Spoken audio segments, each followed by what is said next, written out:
Okay, so I'm just going to do an intro again.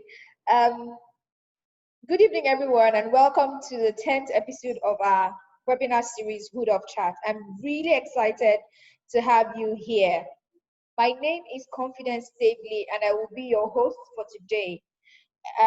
For today, we have a guest speaker as usual, and we're going to be discussing a very interesting topic. But before we do, I want to tell you a bit more about the hosting organization, No Go for MAGA. It's a movement of young people coming together to work together to decline digital fraud success in Nigeria. And the campaign No Go for MAGA is an initiative of CyberSafe Foundation. So thank you very much for joining us. And just as it is with how we get to do this every week, if this is your first time, we basically share what cities we're joining us from. So just drop a comment, drop a message in the chat box, and let me know what city you're joining us from. I am currently joining this webinar from Lagos, Nigeria, and I'm really anxious to see where people on this webinar are joining us from. So just to get you in to the flow for today, we are discussing ransomware, fighting digital kidnapping. I'm sure we all know what kidnap is. You know, the literal sense of it is usually someone just gets someone, and you have to pay a fine, a ransom. You get, someone is kidnapped, someone is taken from where they want to be into where where they don't necessarily want to be, and they are kept till somebody that is a loved one of that individual pays a ransom. So we're talking about ransomware as it is a digital kidnapping in the way it is, since it happens online and it's literally our files that get kidnapped. Okay, so I can see that, wow, we have someone joining us from New York. Amazing. We have someone joining us from Badagry, Lagos. Fantastic. I think I really like the spread for today. I really want to know where everyone else is joining us from. Thank you, Ina. Thank you, Emmanuel Dansu, for telling us where you're joining us from. And for the 10th edition of our webinar series, like I said, we're discussing ransomware, fighting digital kidnapping. Ransomware attacks are considered the most prevalent cybersecurity threat, impacting both businesses and individuals alike. This state of affairs is possible because ransomware authors have developed ingenious ways of using social engineering tactics to exploit human errors, of course, in delivery of their malware. Now, recent events have thrown the spotlight on ransomware incidents, with security experts predicting an increase. Wow. For instance, Cisco Systems indicates that ransomware attacks are growing more than 350% annually, while Cybersecurity Ventures predicts that a ransomware attack will hit a business every 11 seconds by 2021. And the estimated damage caused by ransomware will cost the world $20 billion in 2021. That's just next year, and that is mind-blowing. Thank you very much, Alvin, for joining us from Kenya. Woo! Welcome. Okay, so the 10th edition of this webinar series, we will be exploring the ways that malicious actors, that could be hackers, it could be fraudsters, are using social engineering to facilitate the delivery of ransomware. In this webinar, we will provide clarity on ransomware and its intersection with social engineering by defining and explaining the types of ransomware, be crypto or locker, crypto and locker ransomwares, and then a brief discussion of popular ransomware strains. You know, many of us have gotten to know one or two of these: Seba, Lucky, and the rest. Samsung is just one of them. Great. So Moses is our regular and is also joining us from Kenya. Thank you very much, Moses. We appreciate that you come in just about every week, and we don't take that for granted. Very soon I'll have a tambourine that I'll actually be playing for you each time you come in. Thank you very much, Moses. Okay, great. So we're also going to be discussing endpoint defense strategies, which could include antivirus use, sandboxing, updating operating systems and applications, the whole shebang. We're also going to be discussing ransomware identification and popular removal tools. And there could be no better person to discuss this topic than our very qualified guest for the week. Okay. Oh, Omar is joining us from London. Thank you so much, Omar, for joining us once again. I'm really appreciative of your support, even when you come off this platform, this webinar. Usually just give us a shout and basically share your reviews online. We're really grateful and we don't take that for granted. Thank you very much, Omar, for joining us from London. So we literally have people from 6 cities right now. And I think 5 countries or 4 countries thereabouts. So thank you so much, everyone, for joining us. So we're going to be having our guest, speak to us about ransomware. And then don't forget, as usual, we will have questions. And if you have a question, you can simply just drop that question in the Q&A. Use the Q&A button at the bottom of your screen and drop your questions so we can take them at the end of this session. The earlier you drop your question, the more likely we are to take it, but we will take as many questions as we can. Okay, so I was saying to you that we are going to be having Chinedu Owukike. I hope I pronounced the name well. Please pardon me if I didn't. Maybe you teach me how to pronounce it if I got it wrong. But Chinedu is an information security threat specialist with strong expertise in threat intelligence, red teaming, and incident response. He has performed numerous IT audits and security assessments and is quite experienced in handling information security challenges across various multinational organizations. Because of the line of his work, he identifies critical areas of risk exposure and adequately mitigates the same. Chinedu has had experience working for Senior Red Team in Canada, where he currently works. He's also been a senior security specialist for IBM in Ontario, Canada. He's also worked in Nigeria as the head of cyber threat intelligence and incident response in First Bank of Nigeria. He's also worked with Deloitte for 4 years, where he was a senior cyber risk specialist. And of course, he's worked for GT Bank, he's worked for DECI, and the rest. He has so many licenses and certifications. A couple of them that will catch most people's interest is he's a certified offensive security professional. He's also certified by the Bitcoin cryptocurrency body consortium. He's an ethical hacker, of course. He has COBIT's lead implementer certification. In fact, the list is long. He's a Cisco guy.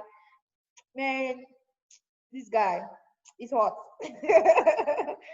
Okay, great. Thank you so much, Gumi, for joining us from Lagos. And now that we have the introductions out of the way, let's make welcome Chinedu let's do it excitedly like we usually do it. Let's welcome Chinedu Owukike. Welcome, Chinedu. Thank you very much. I appreciate all the kind words and manner of introduction. Great. So before we get into the webinar, can you just tell us something I didn't tell them about yourself that is interesting? Something that's not geeky, something nice, something. Just tell us something about yourself. Just like I love playing chess at my Okay. free time. I follow a lot of chess games online. I'm a father, I'm a husband. What else? I love playing soccer. I'm a Chelsea fan. Okay. Yeah. Okay. No, I think we're going to break it. I think I've done something wrong. Okay. So we're going to play one game just before you start. It's going to be 2 truths and 1 lie. We are going to have to guess which one is a lie. So tell us 2 truths and a lie, and we're going to guess which one. We'll just before we start off. So tell us 2 truths. It can be one of the things you've already shared, but 2 truths, 1 lie. Okay, so the first one, I have 2 children. Okay. This second one, I work for an insurance company. Okay. Third one, 35 years old. Okay, that's so hard. Please, Sorry. Changing the last one. I'm 33 years old. Oh, 33 years old. Okay. This one you're giving effort to that last one. Is there anyone that wants to guess which one is a lie? while we play two truths and one lie just before. Moses is saying the second one is a lie, that you don't work for an insurance company. Does anyone else have any other view about which one is a lie? Which one is a lie? I'm sort of changing, turning to, go Moses' way. For the last one that you kept trying to amend, that one. Zen Master said you're not 20, you're not 33. So, okay, who else has a counter opinion? Who else has a counter opinion? Let's know this game. Let's keep this game alive and active. Let's share our thoughts. Which one is a lie among all the things he shared? Which one is a lie? Which one is a lie? People are following my hand, though. Please, which one is a lie? Let us know if we can actually tell. So we can't see you, so we can't even know body language. You can't have body language cues. But let me make my vote known. My vote is number 3 is a lie. Number 3 is a lie. Someone said I have 5 kids. Okay, so Chinedu, can you help us? We've had 4 people attempt to tell which one is a lie. Can you tell us which one is a lie? Okay, so the one that is a lie is the first one. Hey! I have 1 kid. Hey, that was so good. I would never have thought about that first one. Okay. Okay, so thank you so much for having fun with us. So can we just get into the whole, what we have in store today?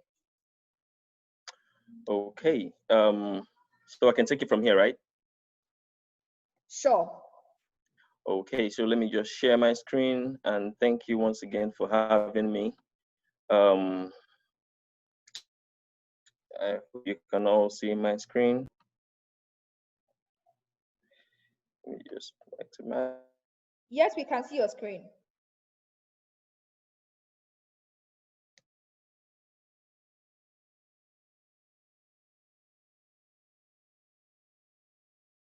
I need some response to just know if you're seeing my screen. Yes, we can see your screen. Oh, okay, great. All right, so thank you once again for having me. Topic for today is ransomware, fighting digital kidnapping. Ransomware is something that is most of us are familiar with it, from a high level perspective. We know what it can do. But really most people have not bothered to see, okay, are there really ways to fight this stuff, or is it just about, okay, let's just not go to malicious websites? So today we'll be delving a bit deeper, covering the basics, and exploring how we can manage ransomware situations. So for the outline for today, Confidence has already done a good job about talking about me, putting some extra jara in there about my qualifications. We will look at the definition and types. We will look at some statistics, why ransomware keeps being a recurrent situation within the cyberspace. Then we talk about the ransomware kill chain, how it works, its methodology, how the attackers start from their campaign, and then how they all go through that process and get to pay out. We also look at some ransomware examples that have occurred within the past years, what made them successful, and their methodologies. Some incident response. Now, this will come in handy. Incident response will come in handy when you are handling a ransomware situation, what you should do, what you should not do. We'll look at some recommendations, and then we'll look at a demo, just a quick demo, seeing some encryption and decryption of, ransomware infected files. Okay, so I won't spend much about this, but I have a blog, secureallofus.blogspot.com, where I kind of blog about some research that I do. Have a Twitter. I'm not very active on social media. I'm just more of like in an observatory mode on social media. Then I have a GitHub page where I can actually do write some code, and especially some code I make use of at work or in my research. Okay, so let's look at definition. Now, ransomware is simple. The name is the definition, is a malicious software that holds your computer at ransom. So basically it's a type of software that is designed to block access to a computer system. Not just a computer system, files, it could be files, it could be folders, it could be, anything as long as it's an information, something that holds information. Now it blocks access to this, usually by encrypting it and holds it for ransom. So it kind of kidnaps it, in the context of today's topic. It kidnaps it and asks for your ransom or asks for an activity, right? For you to do something to unblock that particular ransomware. So we have two types of ransomware. We have the local ransomware, and we also have let me see if I can bring up using my laser pointer. Okay, so we have the local ransomware and we have the crypto ransomware. What's the difference? The local ransomwares actually came up a lot earlier than the crypto ransomware, right? So local ransomware will just come on your system and block access to you logging in. So you put on your system, your Windows tries to boot, and it kind of boots into a software that asks for payment. You understand? But under the hood, your files are not actually encrypted, and it locks you out of your device and prevents you from using it. And in terms of which one do you want to infect you, I rather prefer a local ransomware infect me because it doesn't actually encrypt the files. There might be ways there are different ways one can actually bypass the locking mechanism and get, and be able to retrieve the files, right? So this has been around, and it's not really being used these days because of, people have actually found, cyber criminals have actually discovered that it's not really profitable. Once I lock this guy's system, he probably go to a computer technician and get it unlocked and, be able to retrieve his files and discard, the hard disk. So people have now gone into taking extra efforts to create crypto ransomwares. Now, crypto ransomwares are the main deal. They are the ones that go in and encrypt your files, and they do not even bother locking your system. They just go in and because they know that it is your files. Your files are your system, right? So you have your memorable pictures, you have your important documents, you have your personal information, you have a lot of things that you've stored and probably have not backed up, within your system. So they're able to get access to it, encrypt it, and start asking you for a ransom, probably payment through Bitcoins. So files once encrypted are not easy to retrieve without the private key or password. Okay, so just quickly, some interesting statistics and why ransomware keeps being a buzzword. During 2019 in the US, ransomware infected around 113 state and municipal governments and agencies, 764 healthcare providers. Now, in the US, healthcare providers are like the most vulnerable, right? Because it's like, how will you say it? In the physical sense of it, nobody really puts a guard in a hospital or puts a guard in a church, right? So the same thing that applies to them is also the same thing that in the physical realm is almost the same thing that applies to them in the cyber realm. You understand? So they have a lot of equipment that are now electronically connected, that are now, connected to each other and able to send signals. Let's say a ventilator is sending signal to a heart equipment, which is also sending signal to a cardiologist, telling them about the patient's outlook. You understand? So most of these systems were developed for functionality, but a lot of security thought were not put into them.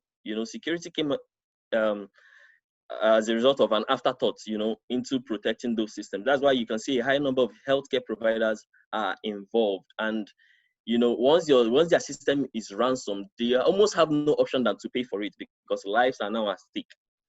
Now, universities and colleges are also there, and they're also part of those being attacked because they are basically the low-hanging fruits. So low-hanging fruits, government agencies, healthcare providers, universities, and colleges. Why do ransomware targets small businesses, because if I target a big organization, I know it has a lot of protections. It has subjected itself to, being confirmed or being compliant to a lot of standards. So why do I need to go for big businesses where there are millions of small businesses I could target and actually get them to pay, each of them probably $2,000 and get back their files. Now, over time, we can see that ransomware has increased, the payment has increased, the amount that is being requested is increasing. This is, because it's like from an economic standpoint, everything is increasing. So whatever you're paying as your ransom will also increase. You cannot expect to pay. You have paid $1,000 last year, and the next 2 years you are paying the same $1,000. The cyber criminals are also economic in nature and try to maximize their their time. Right. So let's look at how does a typical ransomware kill chain follow. So you have the campaign. They always start off with the campaign. The campaign is at the point that the cyber criminal starts using different techniques to be able to try to infect an agent or multiple agents. So they use social engineering, just as you saw at the beginning of the video. They use smishing. Smishing is where you SMS. It's like phishing by SMS, right? Where you get a text, oh hi, visit this thing for you to cash out on various prices. Click on this link, put in your username and password or something like that. Then you have phishing. Phishing is, of course, becoming very popular in Nigeria. In fact, it's very popular. There are a lot of recorded audio that you will hear that someone calling from Diamond Bank asking you for your details or asking you for login to your internet banking. So it's very popular. And then you have online shared services. So you have things like Dropbox, Google Drive, where people can host malicious documents or malicious files and ask you to, send you a link to try to download them. Then you have weaponized websites. Now, there are some websites that have been created and they are very, very vulnerable. And probably an attacker has gone ahead. The owner does not even know about it, compromised it, and started hosting his own malicious software. So probably if I compromise the sites and put a JavaScript file there. In fact, the other day, my wife she's kind of studying for CISA. She tried to go to a CISA website that she went to the previous day. When she went to it, the site redirected her to a porn site. So it was clear that the site was already compromised at that point. So she couldn't actually use the site anymore. She had to now start looking for other sites. So these are campaigns. These are things that your attackers do to set up various ways to try to infect people. Now, from the campaign, once the campaign is successful, that means you've gotten like an infection or multiple infections. Now, what does an infection look like? So it involves the download of that malicious file you've posted and also the installation of the payload of that particular file. After infection, now you move on to staging. This is where the ransomware now finds a way to make itself persistent, within that system. So it tries to embed itself, hide itself. It tries to ensure that once you restart the system, it's still able to re-encrypt your files or something. You understand?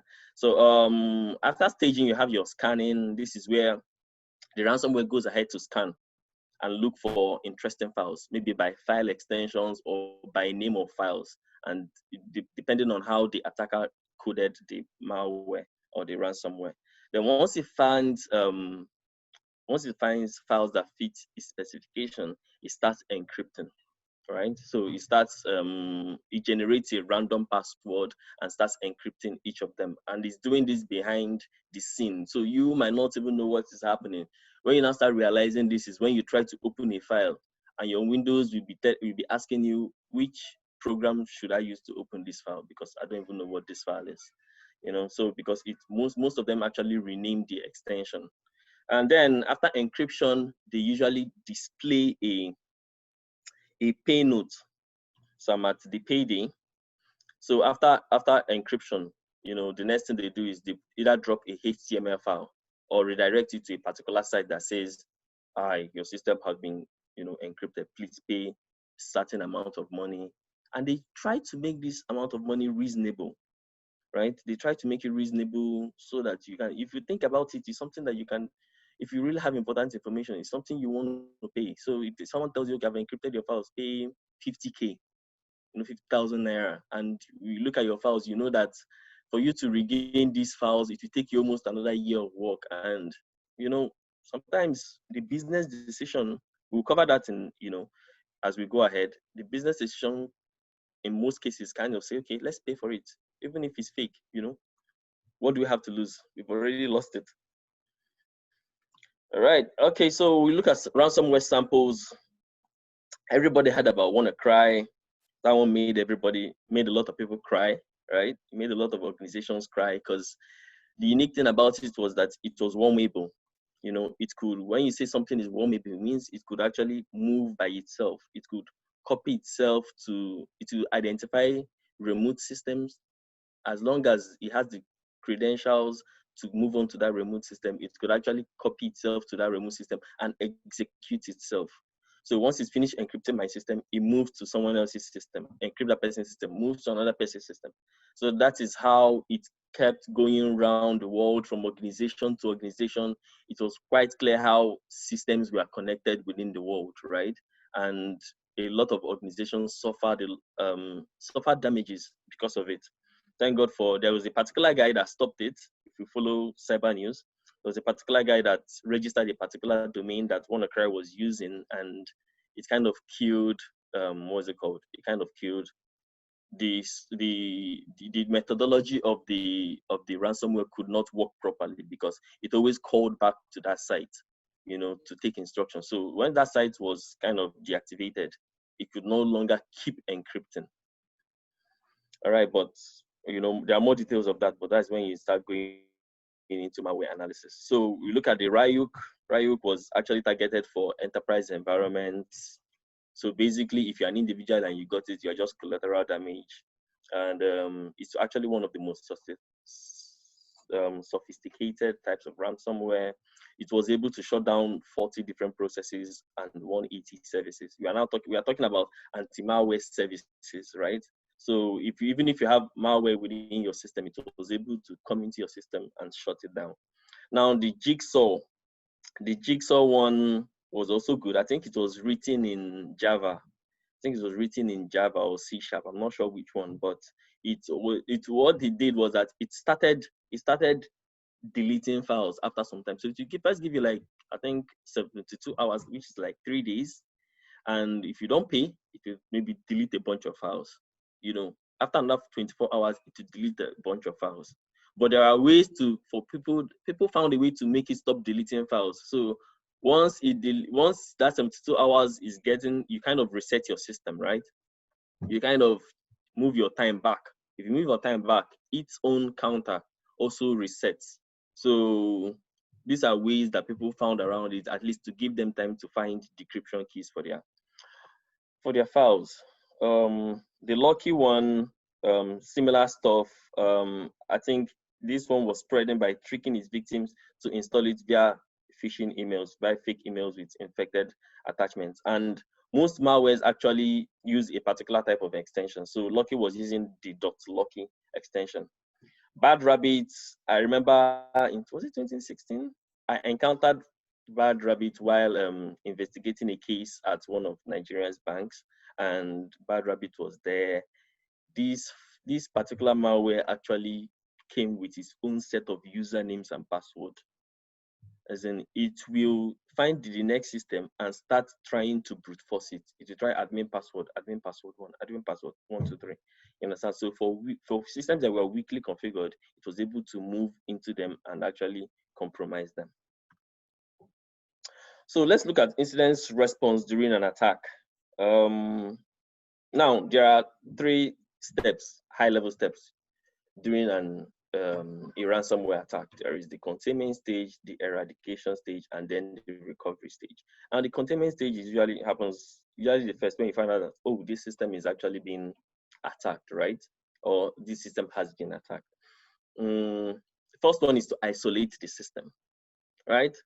And now, a lot of people will go straight to the second one. Immediately they go and shut down the system. But I wouldn't advise you to shut down the system, especially if the ransom, if the encryption process has already happened, you know, way before you knew.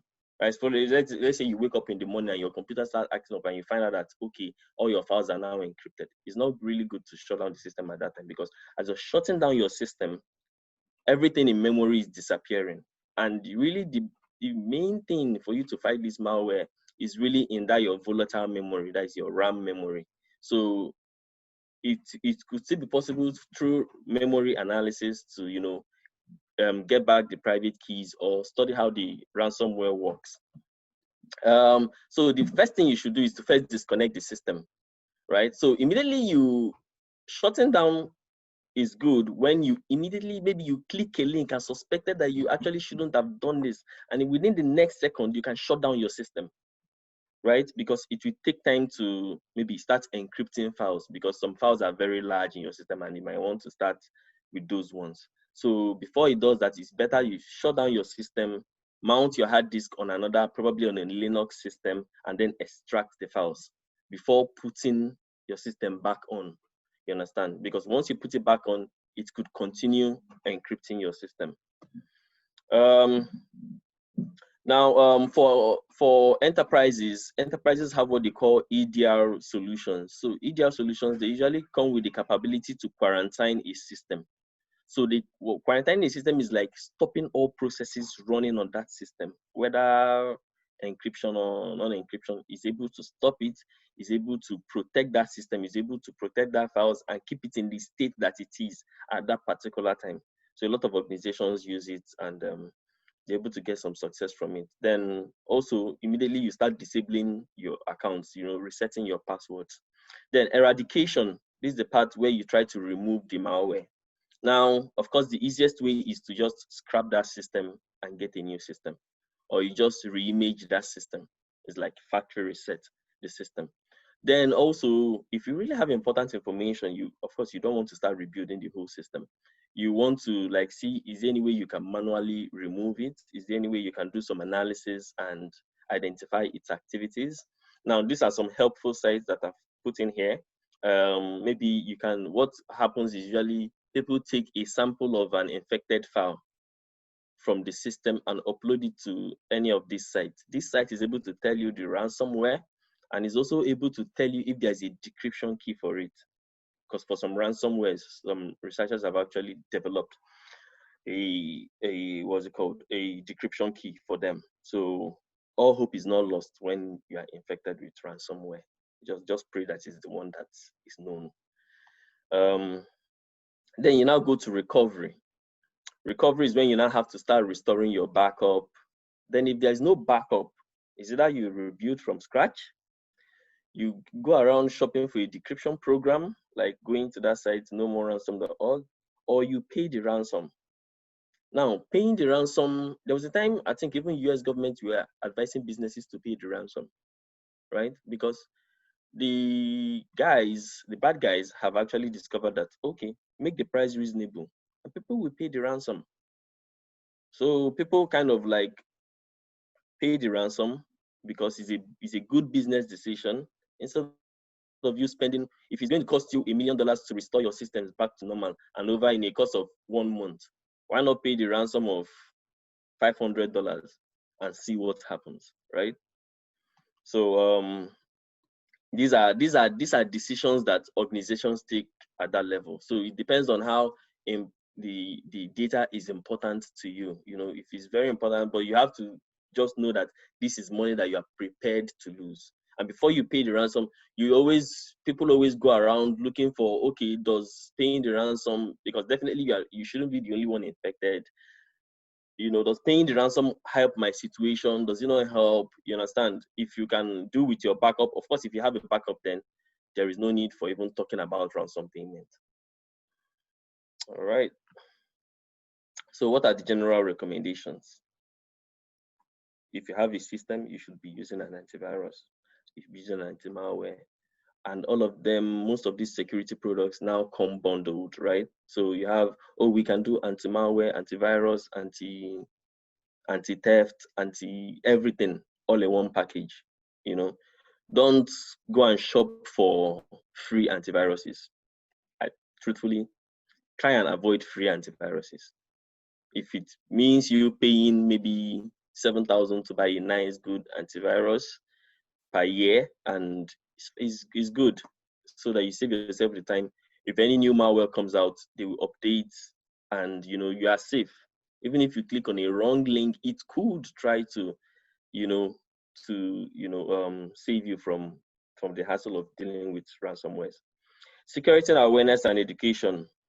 No go for MAGA is at the center of this security awareness.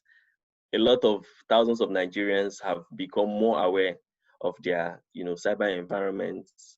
They've saved a lot of people from not falling scam to a lot of these cyber criminals. Then you back up your data properly. I know I asterisked that properly, so I wouldn't forget.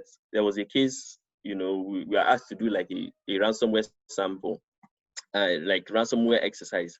Now the company actually backed up his data, but they backed up the data and put it on the same network as the data, as the original data. Now, when you back up your data, when your data has to be offline, right, for it to be a true backup. It can't be still connected to the original backup, else malware will just find its way back to the backed up data and also encrypt it. In fact, that the information you thought you backed up is also affected. Now, application allow lists. There are techniques you can use to say that, okay, the only thing that can run on this system is maybe PowerShell, CMD. No executable downloaded from the internet should run on this particular system or server. You understand? That will save you a lot of hassle. Of course, there are ways to bypass that, but it kind of makes the job tougher for cyber criminals. Then sandboxing. Sandboxing is the process where you run the malware inside an isolated environment. So a lot of antiviruses now use sandboxing methods. So they first run the exe and see, oh, does this start encrypting? What does this actually do? Okay, they may be running for like 5 seconds and find out, okay, it doesn't really do anything malicious. They would kind of like leave it to run on your system. So for enterprises should do all of the above that we've mentioned. Most of the above actually applies to individuals. In addition to that, proper network segmentation, ensure implementation of best security practices. So not just to fulfill compliance requirements, tick the box kind of security, but actually deploy these things, review, reassess to make sure that you are on track with your security objectives. I think the next one should be demo. So how am I doing on time? You're out of time for this bit. So how long is the demo? A demo maybe like 5 minutes. That's fine. So we can have time for questions. It's good. Well done. All right. So the demo is gotten from a GitHub sample. So on GitHub you can see many what's it called ransomware samples. So I chose this one because it's a bit simple. So basically what it does is that this is the ransomware, right? It does two things at the same time. It kind of queries your system for the list of drives. At the same time, it generates a salt and key, like a password, right? Now, once it finds interesting files like doc, XLX, zip, and text files, it then combines those files with the key, right? And starts encrypting it to produce this encrypted file. Now, how does the attacker know that which system and which password it has encrypted? At that same time, it generates the password and key. It sends it off to the attacker saying, okay, for this host, let's say Chinedu Omukike Computer System 1, I used this password 123. So whenever I come back to this guy, to the bad guy, and say, okay, oh, someone encrypted my stuff, please help me decrypt it. He said, okay, when I pay my $300, I say, okay, what is your name? He said, Chinedon Keke. He's able to track it to the password he used, and he's able to give me that password for me to decrypt. Now, after it's done encrypting, it then self-deletes itself. So it deletes itself and ensures that it's not able to be captured or, reverse engineered. So let me switch my screen from this, move to this. Okay, so here I've turned off my antivirus, because it's not easy playing with ransomware around antiviruses. So I minimized it. Now what's going to happen is that, look at this executable, right? shiva.exe. Now I'm going to execute this. Once I execute this, monitor this demo side. These files are going to be encrypted. So this is same thing as, someone is going to download the file shiva.exe, execute it, and then, sees that the file is encrypted. And then this is the attacker's web server here at the bottom here. So there will be a call with the host name and also the password that was used in encrypting this. And this file should disappear. That's it should, it should kind of disappear and delete itself. So double-clicking it, double-click it. You can see it has come back with the username and password. Now you can see that all my files are encrypted. Now the only file that was not encrypted is the one that I called ABC. That's because it's not interested in any file called ABC. You understand? It's just interested in text files, doc files, XLS, zip files. And it's also left a note for me, right? If I click on the notes, it's going to tell me that, oh, okay, your file has been encrypted, and you should actually get the password from so and so. So file has been encrypted with Shiva, send me Bitcoins or say goodbye to your files. And then if we look at the web server, minimize this, you can see that on the attacker's web server, it gets a hit stating the host that was encrypted and the password that was used to encrypt it. Now, if I copy this password, copy. Now I want to decrypt these files. All I need to do is I run Shiva decryptor and come here and paste the password. That is after paying the ransom, and I click on decrypt.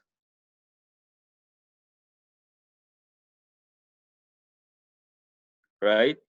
So this is a high level explanation of how ransomware works. Under the hood, they try to make it more complicated for you to not to be able to even retrieve anything. They kind to clear the memory. After encryption, they try to restart, the system.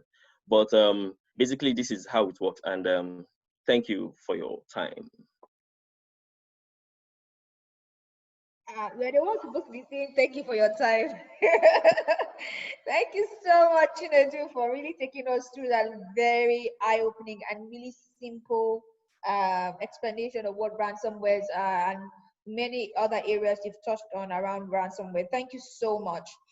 So we'll move into asking questions, but while I wait for other people to drop their questions, we already have one question and I'm expecting more people to drop their questions. But let's start with my questions while we wait for everyone else who might have a question to drop. To go ahead and then do that in this time. So what are the symptoms of a ransomware infection? I know the more obvious one is that, that's no longer a symptom, it's literally it happening, that your files start getting encrypted. But is there more we should look out for? Yes. While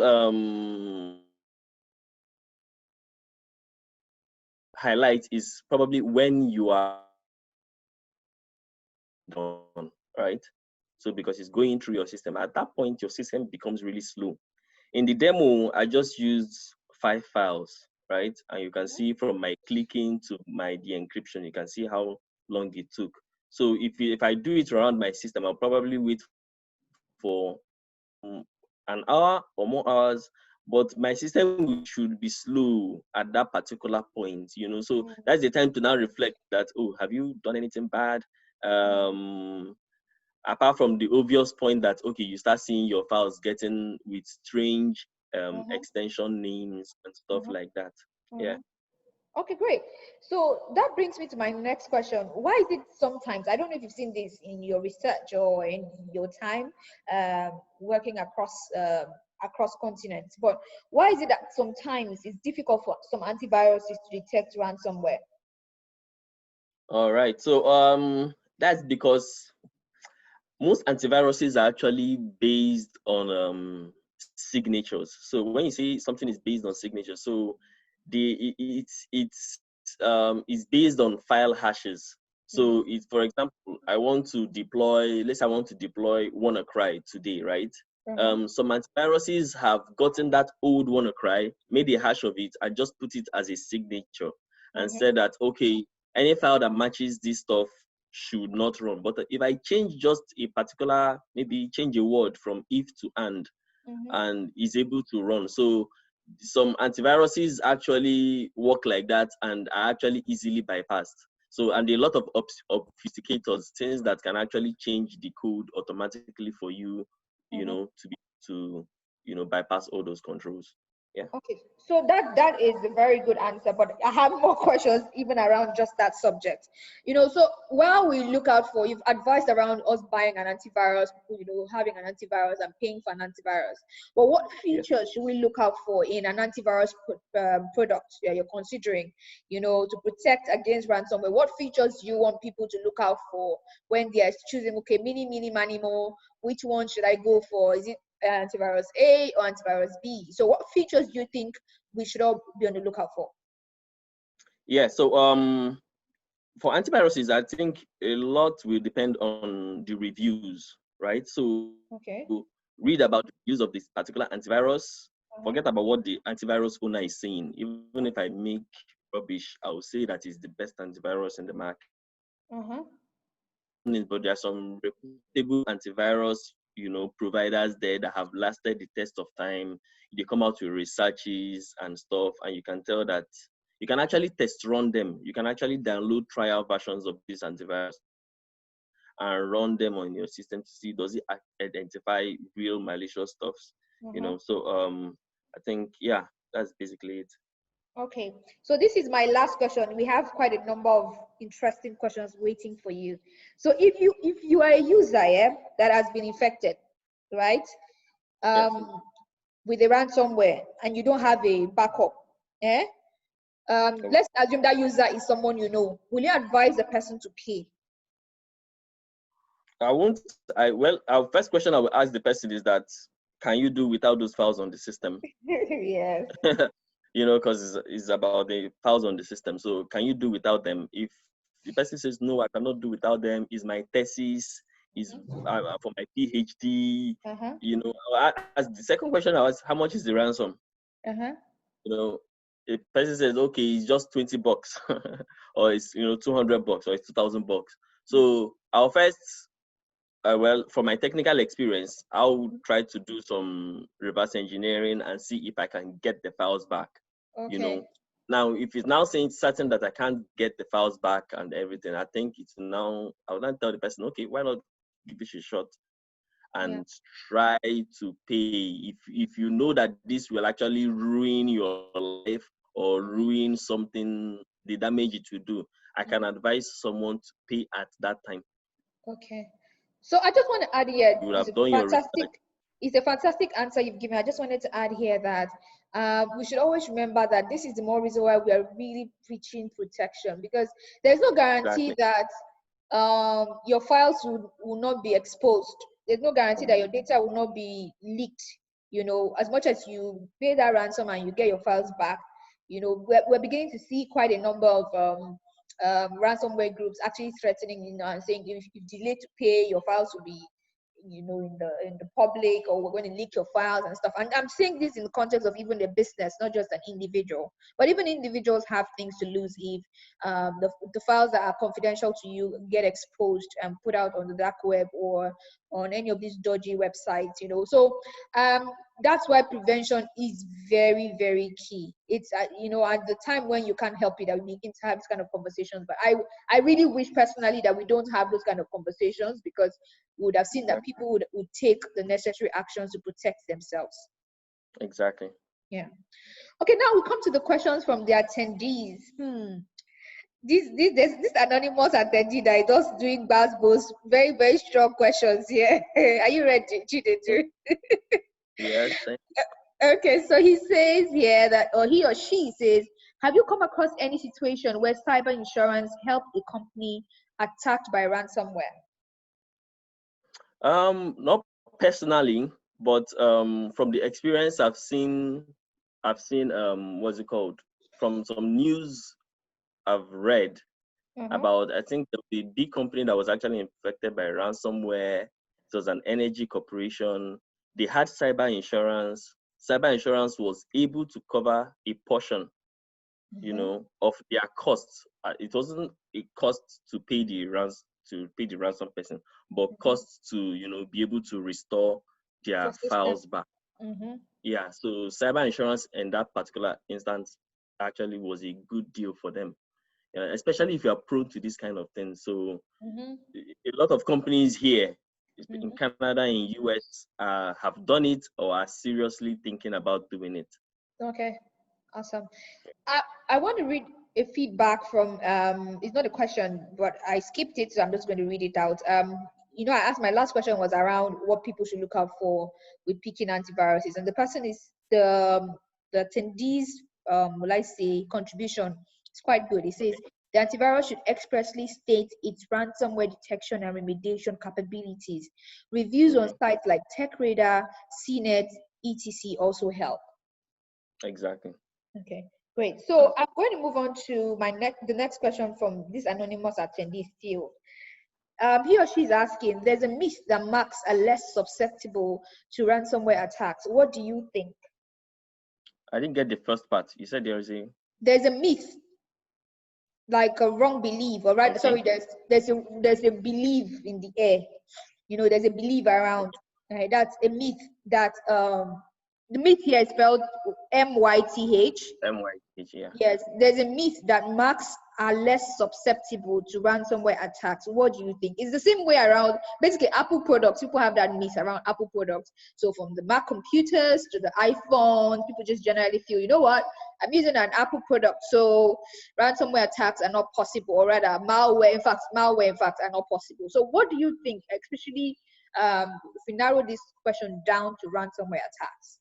Now I will kind of approach that question in terms of two ways.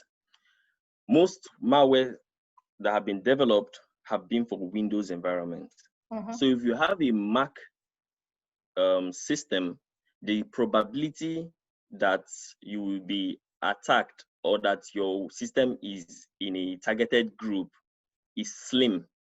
Okay. Now, when you're not talking about susceptibility, right? In terms of if I bring a ransomware for Windows or Mac, which one is more likely to work, right? For example, if the ransomware drops on a Mac, it will also work on the Mac. So in terms of, because focus has not been on, in fact, focus has started changing towards Mac owners recently. Security tools are being developed for them. And initially, people could buy Mac and there is no probably antivirus on them because their own systems run in a certain fashion and stuff. So, but right now, there are now ransomwares for them. So yeah, the probability of you getting infected is slimmer than someone of Windows. But if it drops on your system, it has that same chance of the same Windows person has in terms of, getting the job done, in terms of encrypting your files and, asking you for the ransom. Because right now, even there are not a lot of security tools for Mac. In terms of, they've not really come under public scrutiny. A lot of things in Windows has come under public scrutiny. So over the years, Windows have improved, especially their security. But for Mac, due to their exclusiveness, kind of, you're right, it has not really come under public scrutiny. So once a malware drops, they could see that same part that Windows passed through some years back. They will now start having to jump that same hurdle. Okay, great.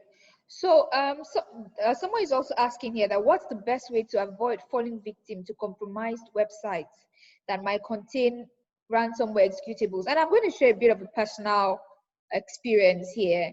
I was looking for where to get royalty-free soundtracks for something I'm working on, a pet project for my church, and in a bid to make sure that I control the cost, I'm actually looking for stuff that's royalty free and can enable me complete this project. Again, this is the first time ever I'm getting to do this type of project, so I was learning on the job, and I came across a website that my antivirus warned me about as I was just clicking the link to go on the website. So what I did was I now picked up the website address and then ran some analysis on that particular link, and I found on many of them that were stopped, I found so many databases flagging, or some other databases flagging what the hidden code was and basically what it was set out to do. So imagine if I didn't have an antivirus, but I'm just giving one way you could protect yourself, which you've mentioned also earlier on.